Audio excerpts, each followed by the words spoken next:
See how fair God is and that he shows his love for everyone? Yeah, Does you he's see it? understanding. Yeah. Okay. Now, what about the nations where you can take them as slaves? Now, you're going to see God's justice. I'm going to let you, when you have a chance, you guys going to read Leviticus 18 and 20 on your own, chapter 18 and chapter 20. If you follow these two chapters, they're long, but read Leviticus 18 and 20. God says, what are the nations doing that's disgusting him, which is why he's driving out the Canaanites? They are burning children to their gods. They're sleeping with animals. Sisters sleeping with brothers. It's all here. I'm not lying. Everything I say is here. Read it. It's right here. Leviticus 18, 20. Sister sleeping with brother, man sleeping with man, woman with woman, father with daughter, mother with son, filthy immorality, murder, orgies. So what is God saying? I'm going to drive them out. Okay. Now, when the Israelites fight other nations that are not the Canaanites, only the Canaanites were to be driven out. Well, let's say now the Moabites came from Syria and attacked them. God says if you conquer them, you can make them your perpetual slaves. Do you know why? Can I give you the wisdom of God? I'm going to give you the wisdom. When you control people who are acting like animals, you stop them from spreading that cancer because now they're under your control. This is God's way of stopping these nations from murdering children, murdering innocent people, sleeping with animals, sleeping with their daughters or their sons or with their sisters and brothers. He's stopping this because they can't do it anymore. So this is a way of God protecting the innocent and protecting the land of this filth. You with me there? Yes. Does he understand?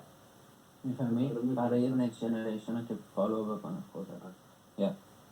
But what happens if they now want to worship God and turn their ways and say, okay, we give up these practices and we worship God? They now are treated as Israelites, as equal, not as slaves anymore. Yeah. You feel me? Yep. And how do I know that? Because if you read Exodus 21 and even Leviticus 25, it will talk about that if you have a Hebrew servant, he had to sell himself as a servant, a butler, because he couldn't afford it. He is set free in the 7th year. You set him free. And then the Jubilee, every 50 years, all the debts, all slaves, meaning the Hebrew slaves, are set free. Remember what God said? The same law applies to the non-Israelite, right? Yeah.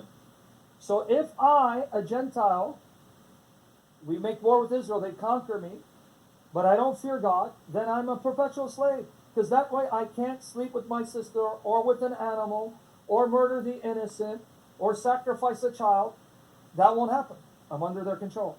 But if I worship the God of Israel, I'm no longer a slave. I'm an equal, and the same rights apply to me. They can't hold me in perpetual slavery. So you see the wisdom of God? Two things. Stop them from spreading this cancer, this harm, this destruction. And when they see the signs and wonders of God, use that to bring them to worship God so they will be free and live forever with God. That's the solution. And it's not that every slave was taken into captivity, right? No. Because some of them came to work as servants because they didn't have enough money. You said in your article, and they could be bought back by relative. Yeah, that's talking about more of in the context of Hebrew servants. That's talking about an Israelite. You cannot hold them into perpetual slavery. But a Gentile could not live in the land of Israel without worshiping God.